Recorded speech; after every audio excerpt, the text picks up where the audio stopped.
तो लंबे समय से बीजेपी के एजेंडे में शामिल 3 प्रमुख मुद्दों में से 2 पर सुप्रीम कोर्ट की मुहर लग चुकी है, जिसमें पहला राम मंदिर है तो दूसरा धारा 370। लेकिन अब मोदी सरकार के एजेंडे का आखिरी बड़ा मसला समान नागरिक संहिता है।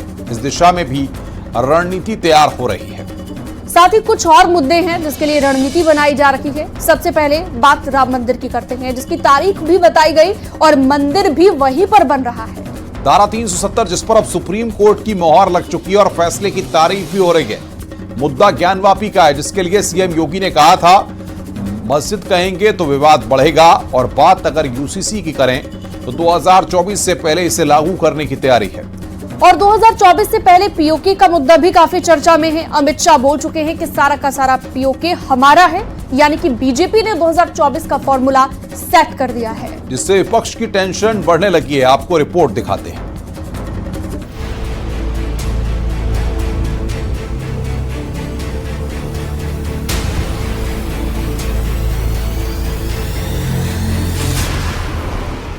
लोकसभा चुनाव की दशा और दिशा तय करने वाले मुद्दे लॉक हो चुके हैं।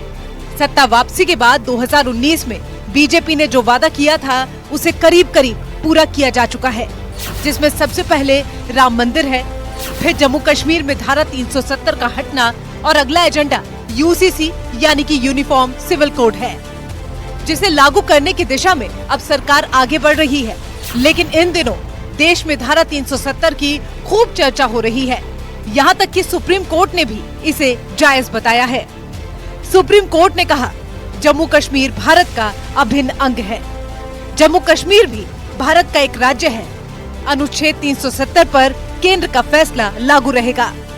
आर्टिकल 370 हटाने का फैसला बिल्कुल सही।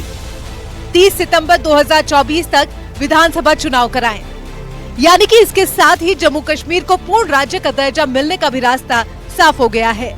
पूर्ण राज्य बनने पर जम्मू कश्मीर में बहुत कुछ बदलने वाला है और ऐसा ही कुछ अमित शाह ने भी किया।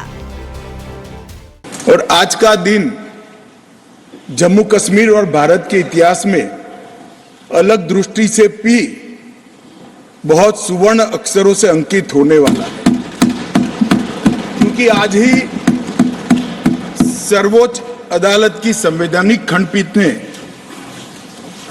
धारा 370 को समाप्त करने का और जम्मू कश्मीर राज्य के पुनर्गठन का विधेयक, जो मैं 5 अगस्त 2019 को इस सदन में मोदी जी के लिए गए निर्णय के अनुमोदना में लेकर आया था, वो बिल लाने की मंशा, बिल का संवैधानिक रूप से स्वीकार और पूरी प्रक्रिया को भी माननीय सर्वोच्च अदालत ने संवैधानिक घोषित किया है, सर्वानुमत से।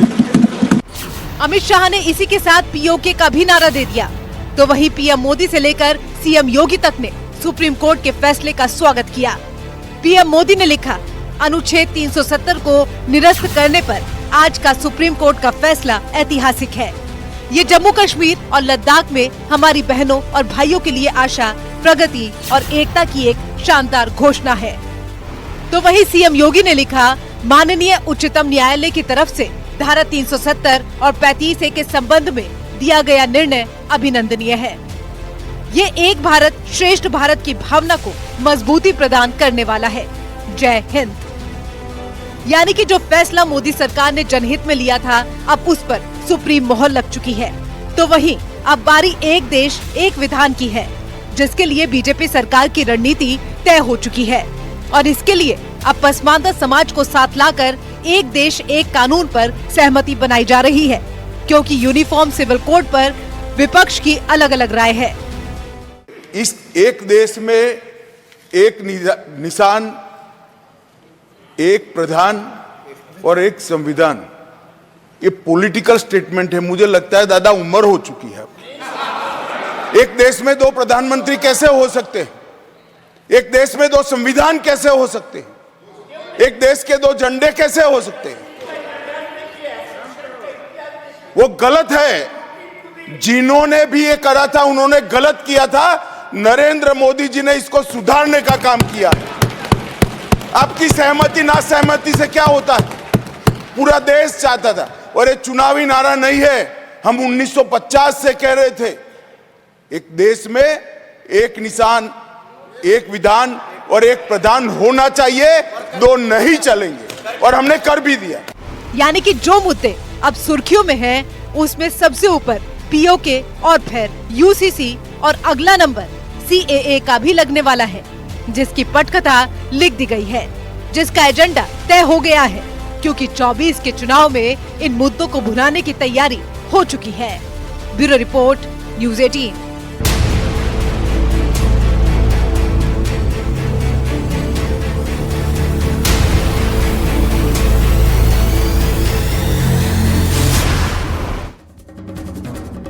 वहीं बीजेपी के प्रदेश अध्यक्ष भूपेंद्र चौधरी और डिप्टी सीएम ब्रजेश पाठक ने भी सुप्रीम कोर्ट का आभार जताया और बता दिया कि 24 में किस रणनीति के साथ बीजेपी चुनावी मैदान में उतरेगी।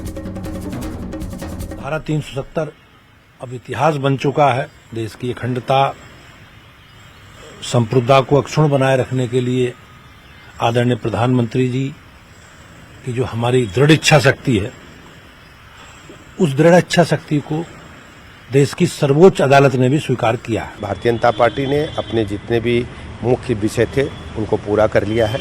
आज पूरे देश में हर गरीब आदमी को पक्का मकान मिल रहा है, सबको शौचालय मिला है, पेयजल मिल रहा है, 5 लाख तक का निःशुल्क इलाज मिला है, किसान सम्मान निधि मिली है। इसके अलावा देश आर्थिक मोर्चे पर भी बहुत तेजी के साथ दुनिया के पैमाने पर आगे बढ़ रहा है। आज हम दुनिया की बड़ी 5वीं आर्थिक ताकत हैं और शीघ्र ही हम 3री बड़ी आर्थिक ताकत होंगे। ज्ञानवापी विवाद में आज एएसआई